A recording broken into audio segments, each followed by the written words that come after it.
Hey everyone, so friend कैसे हैं आप सभी। आशा है आप सभी अच्छे होंगे, मस्त होंगे, स्वस्थ होंगे और जोर शोर से आप सभी की पढ़ाई चल रही होगी। सो गाइस, हमने अष्टांग हृदय में तृतीय अध्याय जो कि ऋतुचर्या अध्याय उसे हमने स्टार्ट कर लिया था और हमने इसका इंट्रोडक्शन भी देख लिया है। मैंने आपको बताया था कि दो मास की 6 ऋतुएं होती है। कौन कौन सी ऋतु? सबसे पहले शिशिर ऋतु, उसके बाद वसंत ऋतु, ग्रीष्म ऋतु, वर्षा ऋतु, शरद ऋतु और हेमंत ऋतु, जिसमें से हमने हेमंत ऋतु को लास्ट लेक्चर में डिटेल में देख लिया है।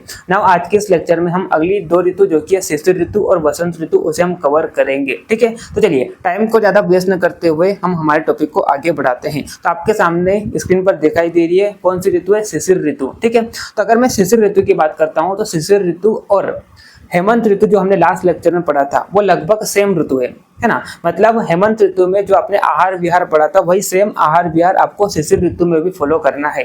बस यहाँ पर फर्क इतना होता है कि शिशिर ऋतु से कौन सा काल स्टार्ट हो जाता है? आदान काल स्टार्ट हो जाता है। और अगर हम हेमंत ऋतु की बात करते हैं तो वो कौन सा काल था? आपका विसर्ग काल था। ठीक है, दोनों ही कौन सा सीजन है? ठंडी का सीजन है। लेकिन अगर मैं हेमंत ऋतु के कंपेरिजन की बात करूं, है ना, तो शिशिर ऋतु में क्या होता है? ठंड जो होती है क्या होती है? अधिक बढ़ जाती है। अधिक ठंड क्यों बढ़ जाती है? क्योंकि यहाँ पर क्या होता है? बादल छाए होते हैं। कभी कभी यहाँ पर क्या होती है? वर्षा भी हो जाती है। यहाँ पर क्या होती है? हेमंत ऋतु की अपेक्षा यहाँ पर अधिक ठंडी हवाएं चलती है ना। तो जिस कारण यहाँ पर क्या होता है? ठंडी क्या होती है? अधिक रहती है एज कम्पेयर टू हेमंत ऋतु। ठीक है, लेकिन आपका जो आहार विहार है, जो हेमंत ऋतु में आहार विहार था वही आपका आहार विहार किसमें होना चाहिए? शिशिर ऋतु में भी होना चाहिए। ठीक है, अब शिशिर ऋतु से क्या होता है? यहाँ पर कौन सा काल स्टार्ट हो जाता है? आपका आदान काल स्टार्ट हो जाता है, जिस कारण यहाँ पर क्या होती है? अधिक रुक्षता भी होती है। क्यों अधिक रुक्षता होती है? क्योंकि यहाँ पर सूर्य जो होता है वो किधर गमन करता है? उत्तर दिशा की ओर गमन करता है। इसलिए इसे हम क्या बोलते हैं? उत्तरायण काल भी बोल देते हैं। ठीक है, तो यहाँ पर सूर्य जो होता है उत्तर दिशा की ओर गमन करता है, तो इसकी जो किरणें होती है क्या होती है? अधिक तेज हो जाती है, जिस कारण ये क्या करता है? पृथ्वी के सौम्य गुणों को, पृथ्वी की जो कूलिंग क्वालिटीज होती है, पृथ्वी की जो चिकनाहट होती है, पृथ्वी की जो स्निग्धता होती है, उसको क्या कर लेता है? खींच लेता है। मतलब उसको क्या कर देता है? कम कर देता है ना। आदान का मतलब क्या होता है? लेने वाला काल। मतलब सूर्य जो होता है क्या करता है? पृथ्वी के स्निग्धता को, पृथ्वी की चिकनाहट को, उसके सौम्य गुणों को क्या कर देता है? कम कर देता है, जिस कारण यहाँ पर क्या होती है? अधिक रुक्षता बढ़ती है ना। और यहाँ पर क्या होता है? ज्यादा ठंडी हवाएं चलती है ना। बादल छाए होते हैं, कभी कभी यहाँ पर बरसात भी हो जाती है, जिस कारण यहाँ पर क्या होती है? अधिक रुक्षता भी बढ़ती है। ठीक है, चलिए तो ये हमने देखा। तो शिशिर ऋतु और हेमंत ऋतु दोनों एक जैसी ऋतु है। आपको दोनों का जो आहार विहार वो एकदम सेम फॉलो करना है। तो वही यहाँ पर लिखा गया है। तो यहाँ पर सबसे पहले तो इंट्रोडक्शन आपको दिया गया है कि काल कौन सा होता है? आदान काल होता है। आयन की बात करें, उत्तरायण कौन से माघ में? तो माघ और फाल्गुन, ये 2 महीने होते हैं। इस 2 महीने में कौन सी ऋतु होती है? आपकी शिशिर ऋतु होती है। गुण की अगर आप बात करें तो चूंकि यहाँ पर सूर्य जो होता है उत्तर दिशा की ओर गमन करता है, सूर्य की किरणें क्या होती है? तेज हो जाती है, जिस कारण यहाँ पर क्या होती है? अधिक रुक्षता होती है। और यहाँ पर बल की बात करें तो यहाँ पर श्रेष्ठ बल होता है। ठीक है, तो आदान काल का ये कौन सा काल है? आदि काल है। मतलब यहाँ से आदान काल स्टार्ट ही होता है। तो यहाँ पर तो क्या होता है? बल क्या होता है? श्रेष्ठ होता है। लेकिन जैसे जैसे आगे बढ़ते जाएंगे, मतलब शिशिर से आप जैसे वसंत में जाएंगे तो बल कैसा हो जाएगा? मध्यम हो जाएगा। फिर वसंत से आप जैसे ग्रीष्म में जाएंगे तो बल और कम हो जाएगा। मतलब धीरे धीरे आदान काल में क्या होता है? बल कम होते जाता है ना। क्यों? क्योंकि यहाँ पर क्या होती है? रुक्षता बढ़ती है। ठीक है, चलिए तो आप यहाँ पर देखिए वही चीज यहाँ पर लिखी हुई है कि हेमंत ऋतुचर्या का शिशिर ऋतु में क्या करना चाहिए? विशेष रूप से प्रयोग करना चाहिए। क्यों करना चाहिए? क्योंकि दोनों किसके काल है? मतलब दोनों किसका समय है? ठंडी का समय है। तो यहाँ पर जो हमने हेमंत ऋतु में आहार विहार पढ़ा था वही सेम आहार विहार आपको शिशिर ऋतु में फॉलो करना है। क्योंकि इस ऋतु में क्या होती है? शीत अधिक होती है। हेमंत ऋतु भी ठंडी का समय है और शिशिर ऋतु जो है वो भी किसका समय है? ठंडी का समय है। लेकिन यहाँ पर क्या होती है? शीत जो होती है थोड़ी क्या होती है? अधिक होती है। ठीक है, और आदान काल के कारण यहाँ पर क्या होता है? अधिक रुक्षता भी होती है। यहाँ पर सूर्य जो होता है उत्तर दिशा की ओर गमन करता है, उत्तरायण काल होता है, जिस कारण यहाँ पर क्या होती है? अधिक रुक्षता भी होती है। ठीक है, तो हेमंत का ऋतु की बात करते हैं हम। और शिशिर ऋतु की अगर हम बात करें तो दोनों में आपका आहार विहार जो है वो क्या होना चाहिए? सेम होना चाहिए। ठीक है, तो यहाँ पर बताया गया है। ठीक है, तो ये किसकी बात कर ली हमने? शिशिर ऋतु की बात कर ली। ठीक, उसके बाद अगर हम बात करते हैं वसंत ऋतु की बात करें तो वसंत ऋतु की हम बात करते हैं। तो देखिए, अब मैंने आपको लास्ट लेक्चर में पढ़ाया था कि कफ दोष जो होता है, कफ दोष होता है इसका शिशिर ऋतु में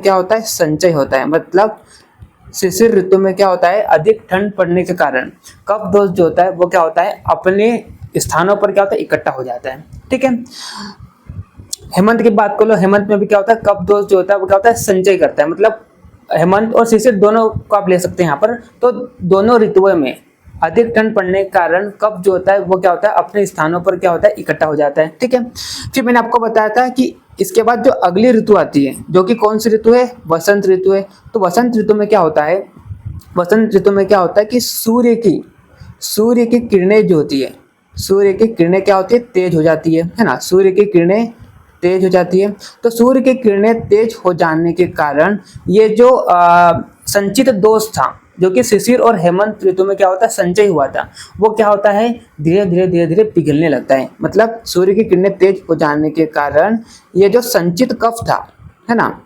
ये जो संचित कफ था वो क्या करता है, वो क्या करता है धीरे धीरे पिघलकर कैसा हो जाता है, जल स्वरूप हो जाता है। कैसा हो जाता है, ये जल स्वरूप हो जाता है और अपने स्थान को छोड़कर दूसरे स्थान की ओर गमन करता है। यानी कि इस ऋतु में, कौन सी ऋतु में, वसंत ऋतु में क्या होता है कफ दोष प्रकोप करता है, प्रकोपित हो जाता है यहाँ पर कफ दोष, अपने स्थान को छोड़कर दूसरे स्थान की ओर जाने लगता है। ठीक है, तो जैसे ये जल स्वरूप हो जाता है और अपने स्थान को छोड़कर दूसरे स्थान की ओर जाता है तो क्या करता है, अग्नि जो होती है, जाठर अग्नि जो होती है उसको क्या कर देता है, मंद कर देता है, जाठर अग्नि को मंद कर देता है। मतलब जल स्वरूप कफ हुआ तो ये अग्नि पर जैसे गिरता है तो आपकी जो जाठर अग्नि जो होती है वो क्या होती है, मंद हो जाती है। अब जाठर अग्नि मंद हो जाने के कारण वसंत ऋतु में क्या होता है, सबसे ज्यादा कौन से विकार होते हैं, कफज विकार होते हैं। ठीक है, जाठर अग्नि मंद हो जाने के कारण क्या होता है, वसंत ऋतु में सबसे ज्यादा कौन से विकार होते हैं, कफज विकार होते हैं। क्यों, क्योंकि यहाँ पर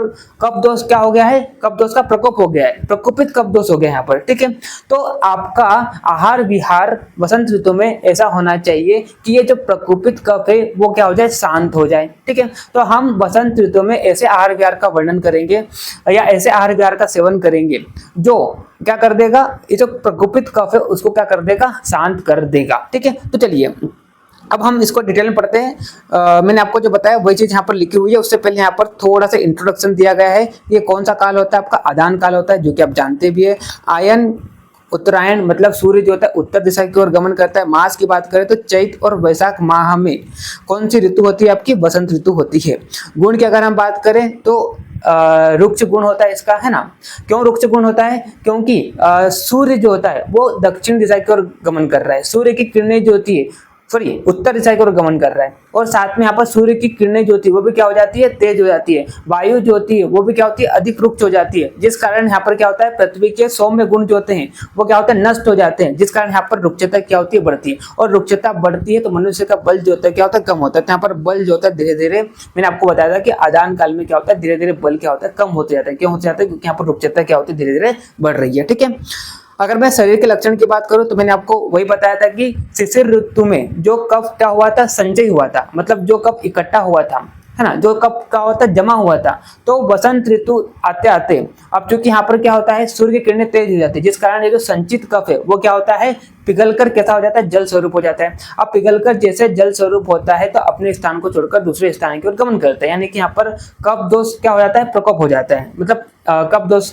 यहाँ पर क्या हो जाते हैं, प्रकोपित हो जाते हैं। तो जिस कारण क्या होता है, ये जैसे ही किस पर गिरते हैं, आपकी जाठर अग्नि पर गिरते हैं तो आपके जाठर अग्नि को क्या कर देते हैं, मंद कर देते हैं, जिस कारण यहाँ पर क्या होते हैं, कफज विकार होते हैं। तो आपका वसंत ऋतु में ऐसा आहार विहार होना चाहिए कि वो क्या कर देगा, कफ को शांत कर देगा। ये जो बड़े हुए कफ है उसको क्या कर दे, शांत कर दे। आपका ऋतुचर्या में पढ़ने का तरीका यही होना चाहिए, जैसे कि सबसे पहले आपको पता होना चाहिए कि किस ऋतु में किस दोष का संचय होगा, किसका कौन दोष प्रकोप करेगा और किस दोष का शमन होगा। ठीक है, ये आपको पता होना चाहिए। और मैंने आपको बताया था कि जिस ऋतु में जिस दोष का क्या होता है, प्रकोप होता है, मतलब जो दोष क्या होते हैं, अपने स्थान छोड़कर अगले स्थान में जाते हैं, दूसरे स्थान की ओर गमन करते हैं जिस ऋतु में, तो उस दोष के सबसे ज्यादा क्या होते हैं, विकार होते हैं उस ऋतु में। ठीक है, तो आपका फिर क्या एम होना चाहिए, तो आपका मेन एम यही होना चाहिए कि ये जो प्रकोपित दोष है इनको आपको क्या करना है, शांत करना है। जैसे कि मैंने आपको वसंत ऋतु में बताया कि वसंत ऋतु में किस दोष का प्रकोप हुआ है, यहाँ पर कफ दोष का प्रकोप हुआ है। तो आपका एम क्या होना चाहिए, आपका एम यही होना चाहिए कि ये जो प्रकोपित दोष है, कौन सा दोष, कफ दोष, ये क्या हो जाए, शांत हो जाए। तो हम वसंत ऋतु में ऐसे ही आहार विहार का वर्णन करेंगे कि आपका जो प्रकोपित कफ जो है वो क्या हो जाए, कम हो जाए। मतलब हम ऐसे आहार विहार का वर्णन करेंगे जो क्या करेगा, इन दोषों को कम कर देगा। कौन से दोष को, कफ दोष को, जो कि क्या हुआ है, प्रकोपित हुआ है, इसको क्या कर देगा, शांत कर देगा। ठीक है, तो आप देखिए यहाँ पर शरीर के लक्षण की बात करते हो। शिशिर ऋतु में संचित कफ दोष वसंत ऋतु में सूर्य की किरणों से संतप्त होकर कैसा हो जाता है, पिघल जाता है। तो मैंने आपको बताया था कि कफ दोष जो था वो संचय हुआ था, इकट्ठा हुआ था, किसमें, शिशिर ऋतु में। आप यहाँ पर हेमंत ऋतु को भी ले सकते हैं। ठीक है, तो ये जो संचित कफ जो है वो सूर्य की किरणें तेज हो जाने के कारण वसंत ऋतु में क्या हो जाता है, पिघल जाता है। ठीक है, तो पिघला हुआ कफ क्या होता है, फिर पाचक अग्नि को, यानी कि आपकी जो जठर अग्नि जो होती है उसको क्या कर देता है, मंद कर देता है। तो ये कफ जो होता है जैसे अग्नि पर गिरता है तो आपकी जो अग्नि जो है, आपकी जो जठर अग्नि, आपकी जो पाचक अग्नि जो होती है वो क्या होती है, मंद हो जाती है। ठीक है, इससे क्या होता है, फिर कई सारे कफज विकार होते हैं। ठीक है, तो आपका फिर यहाँ पर एम क्या रहेगा, आपका एम ये रहेगा कि जो प्रकोपित कफ है वो क्या हो जाए, शांत हो जाए, वो क्या हो जाए, शांत हो जाए। तो आप देख सकते हैं हम फिर ऐसे ही आहार का हम क्या करेंगे, सेवन करेंगे। तो यहाँ पर हितकर आहार आपको कौन कौन से आहार लेना है, जो कफ दोष के समन या शोधनार्थ आहार, मतलब जो कफ को क्या कर दे, कम कर दे, कफ को क्या कर दे, शांत कर दे, कफ का क्या कर दे, समन कर दे, ऐसे आहार को आपको क्या करना है, सेवन करना है। तो आप देख सकते हैं फिर आपको रस में कैसे रस का आपको सेवन करना है, जिनका गुण क्या है, मतलब कैसे रस का आपको सेवन करना है, जिनका गुण कैसा, स्निग्ध गुण है।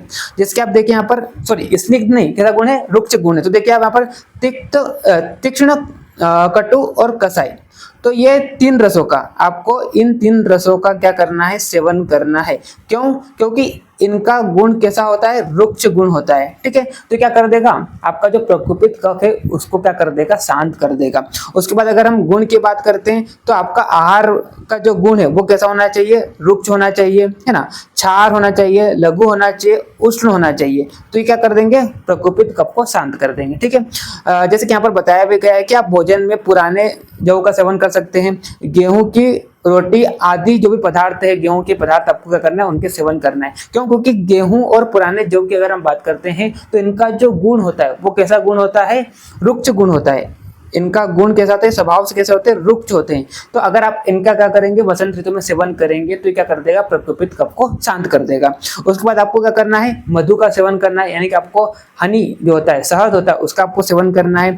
फिर जो लोग मांस खाते हैं उनको जांगल देश के प्राणियों का मांस का सेवन करना है। जांगल देश का क्यों बोला, क्योंकि जांगल देश के जो प्राणी होते हैं उनका स्वभाव से गुण कैसा होता है, रुक्षता गुण होता है। ठीक है, तो वो क्या कर देगा, आपके प्रकोपित कफ को शांत कर देगा, है ना। और यहाँ पर विधि बताई गई कि आपको कैसे खाना है। तो इनके आप क्या कर सकते हैं, जांगल देश के प्राणियों के मांस के बड़े बनाकर आप खा सकते हैं, या तो आप क्या करेंगे कि जो लोहे की सलाखें होती है, देखिए यहाँ पर लोहे की जो सलाखें होती है उसमें मांस को पिरोकर, आपने देखा होगा ना, कबाब कैसे बनता है कि जो भी मांस होता है उसको क्या करते हैं, लोहे की जो सलाखें होती है उसमें पिरो देते हैं। जैसे कि मान लो इस तरह से, यहाँ पर लोहे की सलाखे में भी इस तरह से क्या होता है, जो निखुनी, देखो सलाखा मतलब क्या होता है, तिकोनी चीज। सूल का मतलब क्या समझते हो, जो तिकोनी चीज होती है उसे हम क्या बोलते हैं, सूल। त्रिशूल में क्या होता है, 3 तिकोनी चीज होती है, 3 तिकोनी वस्तु होती है, तो उसको क्या बोल दिया, सूल बोल दिया। तो इस तरह से जो तिकोनी सलाखा होती है उसमें आपको क्या करना है, जांगल देश के प्राणियों के मांस को पिरोना है और उसको फिर क्या करना है, पका देना है। आपने कबाब को देखा, कबाब भी ऐसे ही पकता है। तो ऐसे जांगल देश के प्राणियों का आपको क्या करना है, कबाब, या तो आप बोल सकते हैं कि बड़े बनाकर आपको क्या करना है, इनका सेवन करना है। ठीक है, फिर यहाँ पर मधु का सेवन भी बताया है। उसके बाद पान विधि की बात करें तो आपको वसंत ऋतु में क्या क्या पीना चाहिए इसके बारे में यहाँ पर बताया है। तो यहाँ पर बोला कि पके हुए आम के रस को निकालकर, है ना, जिसे पहले प्रियतमा ने चक्कर, प्रियतमा मतलब जिसकी शादी हो गई, उसकी पत्नी ने चक्कर अपने प्रियतम को दिया है, ऐसे आम के रस का आपको क्या करना है, सेवन करना है। अब प्रियतमा चखेगी तो क्या हो जाएगा, उसमें एक अलग सा क्या हो जाएगा, फ्लेवर आ जाएगा। तो इसलिए क्या बोला कि प्रियतमा चखकर आपने प्रियतम को दिया है, तो ऐसे आम के रस का आपको क्या करना है, सेवन करना है ना। प्रिया के मुख की गंध से सुरभित दोष रहित हृदय को प्रिय, मतलब उसमें क्या हो जाएगा, अलग सा फ्लेवर आ जाएगा। अगर आपकी प्रियतमा क्या करती है, आम के रस को चख करके, वो मीठा है कहता है, ऐसा चख करके उसका क्या करती है, रस बनाती है, तो उस रस का आपको क्या करना है, सेवन करना है। और अपने ऐसे आम के रस का मित्र मंडली के साथ पान करें। और यहाँ पर ऐसा बताया गया है कि ध्यान रहे कि जिसकी शादी हो गई उसकी पत्नियां भी साथ में रहे, नहीं तो ये जो बोला गया है वो क्या हो जाएगा, व्यर्थ हो जाएगा कि प्रियतमा का चक कर। ठीक है, तो ऐसा यहाँ पर बताया गया है। ठीक है, तो मतलब आपको क्या करना है, बसंत ऋतु में आम के रस का सेवन करना है ना। उसके बाद दोष रहित आसव। आसव क्या होता है, आसव जो होता है क्या, महुआ का जूस है ना, क्या होता है, ये महुआ का जूस होता है। ठीक है, तो फर्मेंटेड जूस, अरिष्ट भी एक तरह का क्या होता है, फर्मेंटेड जूस होता है, तो इसका आपको सेवन करना है। सिद्धू बोले तो इक्षु रस, मतलब गन्ने के रस का आपको सेवन करना है। मार्दविक, मार्दविक क्या होता है, मनुक्का देखा आपने, मनुक्का, तो मनुक्का का जो जूस होता है या रस होता है, द्राक्षा जिसको बोलते हैं। ठीक है, तो उसका आपको सेवन करना है। फिर अदरक का पानी आपको पीना है। विजय सार तथा चंदन के जल का आपको सेवन करना है।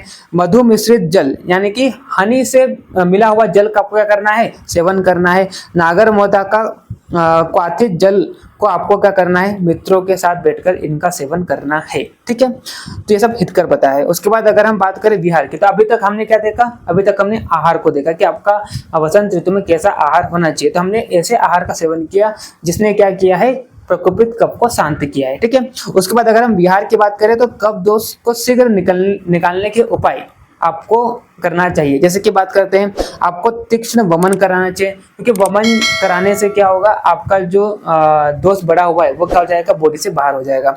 उसके बाद आपको क्या करना है, तीक्ष्ण नश्य करना है ना। उसके बाद आप नीरुबस्ती का सुश्रुत के अनुसार देखें तो आप नीरुबस्ती भी करा सकते हैं।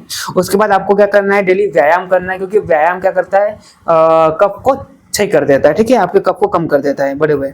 उसके बाद अगर हम बात करते हैं, आपको पाउडर मसाजिंग करना है, यानी कि आपको उद्वर्तन करना है। उसके बाद आपको उटक बैठक लगाना है, दंड बैठक लगाना है, जिसको आप आघात बोलते हैं, है ना। उसके बाद आपको उष्ण जल से स्नान करने के बाद आपको अगरू, चंदन और कपूर और कुमकुम का शरीर पर क्या करना है, लेप लगाना है। ठीक, उसके बाद अन्य निर्देश और दिए हैं। देखो अब यहाँ पर इतना ज़्यादा रॉकेट साइंस नहीं है, इसलिए मैं थोड़ा लेक्चर की स्पीड को क्या रख रहा हूँ, थोड़ा हाई रख रहा हूँ। ठीक है, पूरा ऋतुचर्या ऐसा ही है, बस आपको समझ में आना चाहिए कि कौन सा दोष प्रकोपित हुआ है, तो उस दोष को आपको क्या करना है, शांत करना है। ठीक है, तो ऐसे आहार विहार को आपको लेना है, बस यही है यहाँ पर। तो यहाँ पर समझाने जैसा कुछ हो ही नहीं है, तो इसलिए मैं अपनी स्पीड को थोड़ी हाई रख रहा हूँ। ठीक, अब देखिए, अब अन्य निर्देश यहाँ पर दिए हैं। तो देखिए अभी तक हमने जो देखा था ना, वो सब क्या था, प्रातः काल के लिए निर्देश थे।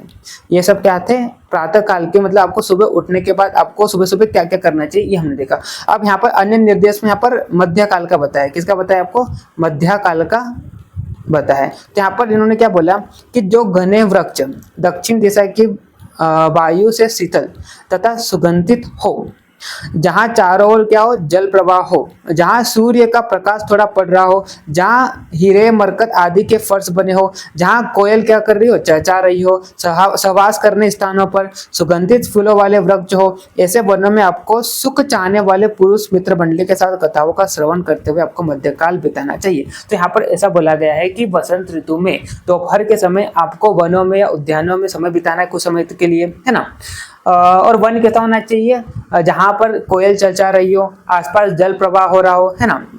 फिर जहाँ पर ठंडी हवाएं चल रही हो, सूर्य की कुछ किरणें जहाँ पर गिर रही हो। ठीक है, तो ऐसे स्थानों पर या उद्यानों में आपको क्या करना है, मध्यकाल में समय व्यतीत करना है और मित्र मंडली के साथ बैठकर आपको कथाएं सुनना है। महाभारत हो गई, या मतलब जो धार्मिक ग्रंथ होते हैं, जो भी कथाएं होती है, तो उन कथाओं का आपको मित्रों के साथ बैठकर वहां पर क्या करना है, सुनना है मध्यकाल में, ऐसा यहाँ पर बताया गया है। ठीक है, चलिए, तो उसके बाद हम बात करते हैं, यहाँ पर अगला टॉपिक दिया इन्होंने, अहितकर आहार विहार, मतलब आपको वसंत ऋतु में क्या क्या नहीं करना चाहिए, इसके बारे में यहाँ पर बताया है। तो आपको रस में अम्ल, मधुर और लवण, इनका सेवन नहीं करना है। क्यों? क्योंकि इनका गुण जो होता है, कैसा गुण होता है, स्निग्ध गुण वाले रस होते हैं। ठीक है, तो क्या करेंगे, आपके कफ को बढ़ा देंगे। अब ऑलरेडी यहाँ पर क्या हो रहा है, कफ प्रकोपित हुआ है, अगर आप इनका सेवन करेंगे तो कफ और ज्यादा बढ़ जाएगा, तो आपको और ज्यादा फिर क्या होंगे, कफज विकार होंगे। तो आपको क्या करना है, इनका सेवन नहीं करना है।